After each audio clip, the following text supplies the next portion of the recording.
तो नमस्कार दोस्तों, हमारा जो भारत का जो राज्य व्यवस्था का पार्ट है वो चल रहा है और इसी राज्य व्यवस्था के अंदर हमने भाग 1 डाल रखा था और भाग 2 का जो वीडियो था वो बीच में कटने की वजह से है, जो उसमें मिस्टेक्स है, तो उसके जगह हम वापस जो भाग 2 है वो बनाने जा रहे हैं आपके लिए।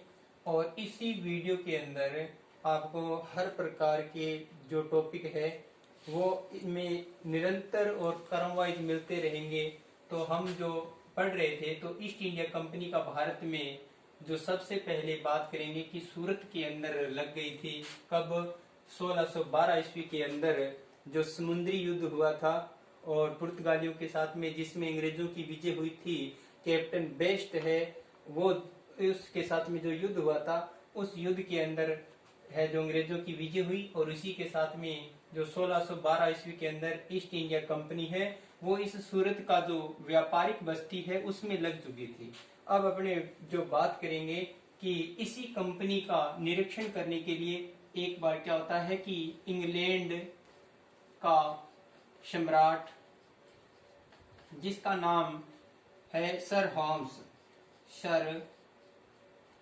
होम्स, और ये सर होम्स क्या करता है, अपना राजदूत भेजता है भारत के अंदर। राजदूत दूतावास जो होता है वो भारत के अंदर भेजता है और इसका नाम होता है सर टॉम्सरो नामक राजदूत है वो भारत में भेजता है। और ये सर टॉम्सरो है वो भारत में सन 1615 ईस्वी के अंदर आ जाता है। ध्यान रखना, सन 1615 ईस्वी के अंदर ही मेवाड़ और मुगल संधि हुई थी। मेवाड़ में मुगल संधि है वो सन 1615 ईस्वी के अंदर हुई थी। इस समय जो मेवाड़ का शासक महाराणा प्रताप का पुत्र अमर सिंह था और मुगल शासक है वो जहांगीर था। एक तो आपने ये चीज ध्यान रखनी है। और इसके बाद में क्या है कि सर टॉम्सरो है वो भारत में 1615 ईस्वी में आ जाता है। किसका राजदूत है? सर होम्स का। और इसके बाद में जहांगीर है वो इस समय कहाँ होता है? अकबर के किले में होता है। और अकबर का किला जिसको मैगजीन दुर्ग बोलते हैं, ये कहाँ है? अकबर का किला ये है अजमेर राजस्थान के अंदर। और इसी किले के अंदर या इसी मैगजीन दुर्ग के अंदर सर टॉम्सरो और जहांगीर की मुलाकात होती है। इस अकबर के किले में जहांगीर और टॉम्सरो की मुलाकात होती है और ये होती है 10 जनवरी को। 10 जनवरी सन 1616 ईस्वी को अकबर और सर टॉम्सरो की मुलाकात होती है। इसमें सर टॉम्सरो है वो 3 वर्षों तक यहाँ इसके जहांगीर के दरबार में रहता है। या अपने यूं कह सकते हैं कि मुगल दरबार के अंदर सर टॉम्सरो है वो 3 वर्षों तक रहता है। और इसकी मुलाकात है वो 10 जनवरी सन 1616 ईस्वी को होती है। अब अपने बात करते हैं कि सर टॉम्सरो ने क्या कहा। इस जो जहांगीर है इसका विश्वास पात्र बन गया। इसके कारण इस सर टॉम्सरो ने जहांगीर को कहा कि आप अंग्रेजों को और रियायत या सुविधाएं प्रदान करें ताकि अंग्रेज भारत में और कंपनियां लगा सके और मुगल बादशाह आपको हमारे द्वारा जो टैक्स दिया जाएगा उससे आपको फायदा हो सके।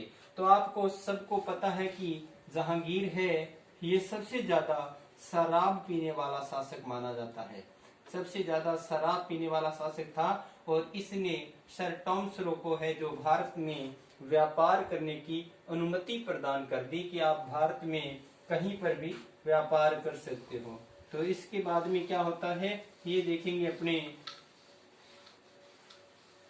कि पूर्णतः व्यापार की बात करें तो जो कई बार एग्जाम के अंदर एक बार प्रश्न ये पूछा गया था कि कौन सा अंग्रेज था जिसने भारत के अंदर पूर्णतः व्यापार की अनुमति प्राप्त की थी। तो जो सर टॉम्सरो है इसने भारत के अंदर पूर्णतः व्यापार की अनुमति प्राप्त की थी। क्योंकि सबसे पहले तो व्यापार की अनुमति प्राप्त करने जहांगीर के दरबार में विलियम हॉकिंस आता है, लेकिन विलियम हॉकिंस की वजह से सिर्फ सूरत के अंदर ही फैक्ट्री लगती है, और सर टॉमस रो आने के बाद में भारत में अन्य फैक्ट्री लगती है, जैसे अहमदाबाद के अंदर और भड़ोच के अंदर, और इसके बाद में आगरा के अंदर। इन तीनों स्थानों पर है जो फैक्ट्री लगनी शुरू हो जाती है। किसके समय? सर टॉमस रो के समय, क्योंकि इसी ने समय पूर्ण व्यापार की अनुमति प्राप्त की थी। किससे अनुमति प्राप्त की? तो देख लेना, ये है जहांगीर, जो मुगल बादशाह जहांगीर है, इसने पूर्ण व्यापार की जो इसको स्वीकृति दे दी थी। और इसके बाद में अहमदाबाद, भड़ोच और आगरा के अंदर व्यापारिक फैक्ट्री शुरू हो चुकी थी। अब अपने नेक्स्ट बात करेंगे कि व्यापारिक फैक्ट्रियों के लगने के बाद में आगे कहां कहां पर अंग्रेज है जो अपने ठिकाने बनाते हैं, और किस प्रकार भारतीय सत्ता को हड़पने के टाइम शुरू हो जाते हैं। तो अपने देखते हैं आगे क्या होता है। तो आप थोड़ा सा ध्यान देंगे कि मान के चलें कि ये भारत का दक्षिणतम भाग है, दक्षिणी भाग है, और इस दक्षिणी भाग का ये स्थान है वो पूर्वी तट है, पूर्वी तट है। और इसी दक्षिणी भाग के पूर्वी तट पर बात करें तो अंग्रेजों के द्वारा क्या किया गया, व्यापार की अनुमति मिल गई जहांगीर से, तो इन्होंने सन 1639 ईस्वी में जमीन खरीदनी शुरू कर दी। जमीन खरीदी और अपना, अब देखो जमीन खरीदी है, कोई शुभ काम हुआ है, तो इसके लिए अंग्रेजों ने सबसे पहले ये जो जमीन खरीदी है, यहाँ पर अपना ईसाई गुरु था इनका, उसी ईसाई गुरु के नाम पर, ईसाई गुरु के नाम पर एक फोर्ट का निर्माण करवाया, जिसका नाम रखा फोर्ट सेंट जॉर्ज। क्या नाम रखा? फोर्ट सेंट जॉर्ज नाम रखा। ये है जो अंग्रेजों के द्वारा यहाँ पर 1639 में जमीन खरीदने के बाद में ईसाई गुरु के नाम पे फोर्ट सेंट जॉर्ज नाम का एक है जो दुर्ग बनवाया। और ये जो स्थान है जहाँ पर जमीन खरीदी है, ये कहलाती है मद्रास। मद्रास कहलाती है। अंग्रेजों ने यहाँ पर कह सकते हैं कि 1639 में मद्रास की नींव रखी थी। अब बात करें तो अंग्रेजों ने इससे पहले दक्षिणी भारत के अंदर एक गोलकुंडा राज्य था, गोलकुंडा राज्य। इस गोलकुंडा राज्य आंध्र प्रदेश के अंदर जो स्थान है मछलीपट्टनम या मुसलीपट्टनम,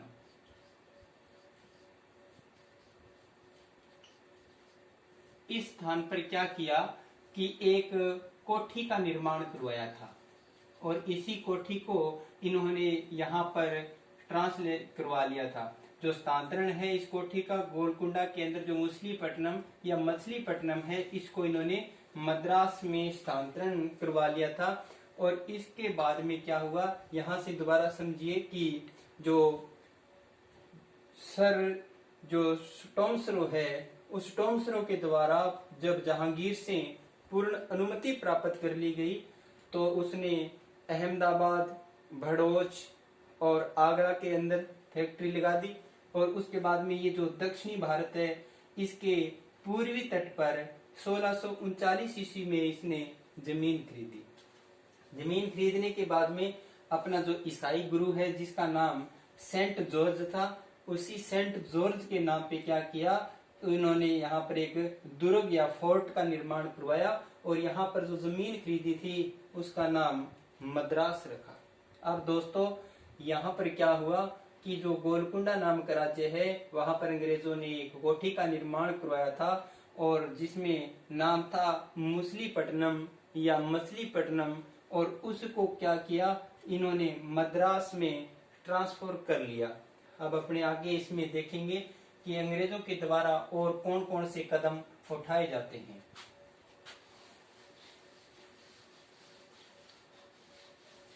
यही दक्षिणी भारत के अंदर की बात करें अपने, तो यहाँ पर आपको सभी को पता है कि बंगाल है, पश्चिमी जो बंगाल है वो यहाँ पर है, और इसकी ये जो राजधानी है वो कोलकाता है, जिसको अपने कलकत्ता कहते थे, कलकत्ता कहते थे। तो यहाँ ध्यान रखना, यहाँ से एक नदी गुजरती है और इसी नदी का नाम था हुगली नदी, हुगली नदी थी। और इसी नदी के किनारे अगस्त 1690 ईस्वी के अंदर क्या हुआ, एक अंग्रेज अधिकारी जिसका नाम था सर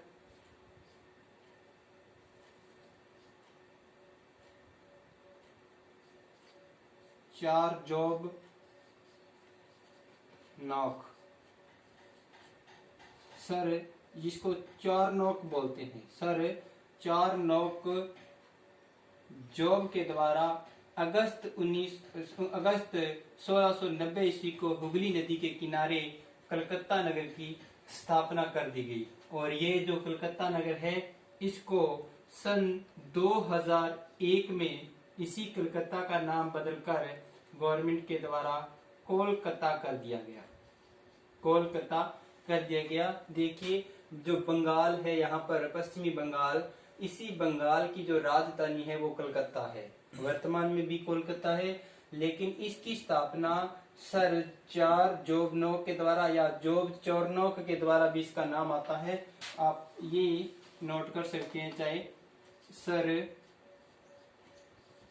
जॉब चार्नोक नामक अंग्रेज अधिकारी है ये। इसने अगस्त 1690 को हुगली नदी के किनारे कलकत्ता नगर की स्थापना की थी, जिसको 2001 के अंदर नाम दिया गया, कोलकाता नाम दिया गया। और इसी कोलकाता जो नगर है यहाँ पर अंग्रेजों के द्वारा सन 1700 ईस्वी के अंदर एक फोर्ट बनाया गया, जिसका नाम रखा गया विलियम फोर्ट। इसका नाम क्या रखा गया, विलियम फोर्ट नाम रखा गया। और इसी विलियम जो फोर्ट है, यही सब कुछ यहाँ से ईस्ट इंडिया कंपनी है जो भारत पर अपना सबसे पहले अधिकार करने के नियम, रीति रिवाज और भारतीय संविधान की परंपरा का जो नींव रखने की जो प्रारंभ है वो इसी विलियम फोर्ट के द्वारा या इसी के माध्यम से शुरू होगी।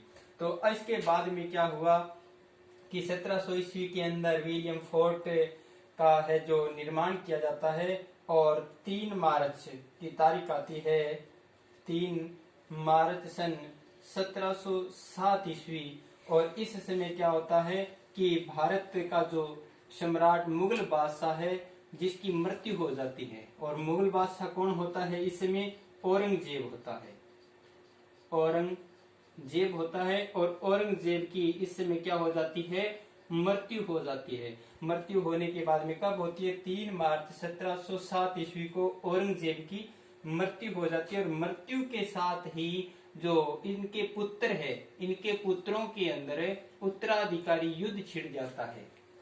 उत्तराधिकारी युद्ध छिड़ने के बाद में क्या हुआ कि अंग्रेजों को पता चल गया कि जो दिल्ली है उसकी सत्ता कमजोर हो चुकी है, दिल्ली की सत्ता है वो कमजोर हो चुकी है।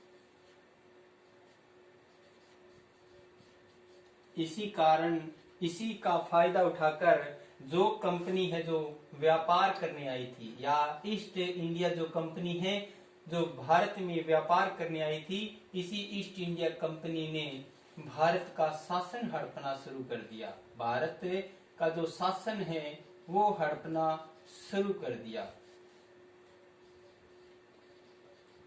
हड़पना शुरू कर दिया। अब जैसे ईस्ट इंडिया कंपनी ने भारत का शासन हड़पना शुरू कर दिया, तो सबसे पहले इसने कौन से स्थानों को इस दक्षिण साइड के अंदर हड़पा था। तो पहले तो नाम आता है मद्रास का, कि ईस्ट इंडिया कंपनी ने दक्षिण भारत में सबसे पहले मद्रास को है जो हड़प लिया था। और दूसरा स्थान आता है मुंबई का, तो जो मुंबई है इसको हड़प लिया था अंग्रेजों ने सबसे पहले। औरंगजेब की मृत्यु के बाद में जो भारत के अंदर जिस स्थानों पर अपना अधिकार जमाया वो स्थान एक मद्रास है और दूसरा मुंबई है। तो इसके बाद में अपने बात करेंगे नेक्स्ट, जो फर्रुखसियर है वो भारत का बादशाह बनता है, उसके बारे में अपने बात करेंगे। फर्रुखसियर जो भारत का बादशाह बनता है, इसकी क्या कहानी है। फर्रुखसियर,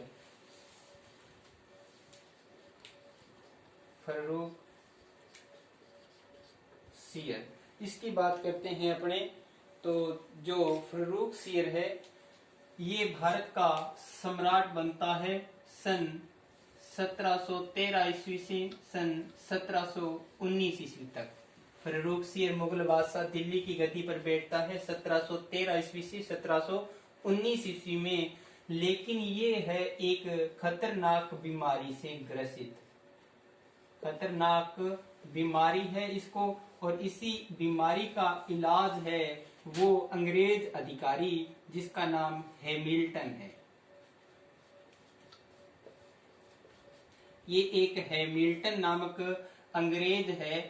ये क्या करता है, इस खतरनाक जो बीमारी है इस बीमारी का इलाज कर देता है।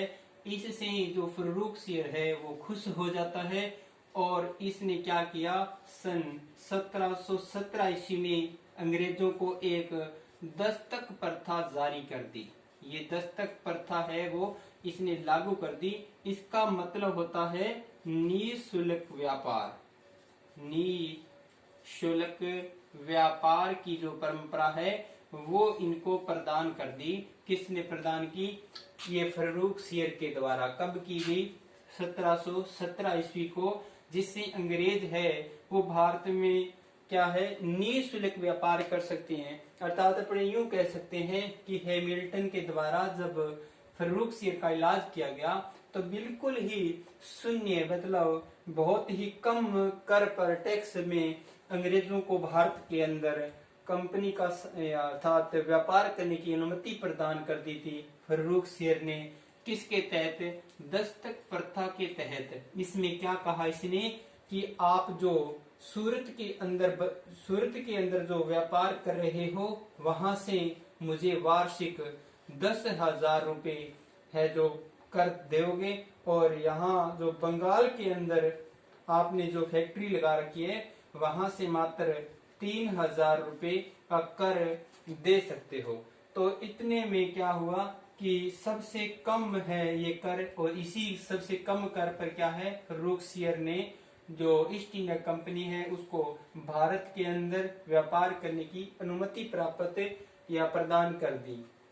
अब इतिहासकार की बात करेंगे। एक इतिहासकार है जो ब्रिटेन के इतिहासकार है, उनका नाम है ऑर्श। और ये ऑर्श है जो कहते हैं कि जो दस्तक प्रथा या निःशुल्क व्यापार किया जो चार्टर जो फर्रुखसियर ने कंपनी को दिया था उसी को ऑर्श के द्वारा क्या कहा गया है, कंपनी का मैग्ना कार्टा कहा गया है। कंपनी का मैग्ना कार्टा कहा गया है। कंपनी का मैग्ना कार्टा ऑर्श ने किसको कहा है, तो फर्रुखसियर का जो 1717 ईस्वी का दस्तक प्रथा है उसी को है जो इतिहासकार ब्रिटेन का है उसने ऑर्श जिसने कंपनी का इसे मैग्ना कार्टा कहा है। अब जो इसके अपने बात करेंगे कि जो ईस्ट इंडिया कंपनी है उसने अपना शासन हड़पने के लिए नए नए नीतिगत क्या कार्य किए, तो अब इसको अपने पढ़ेंगे नेक्स्ट पार्ट में। तो इसी के साथ में धन्यवाद। ये चैनल आपने लाइक और शेयर करें ताकि ज्यादा से ज्यादा हमारे साथ जुड़े और आप इस स्टडी का फायदा उठा सकें। धन्यवाद।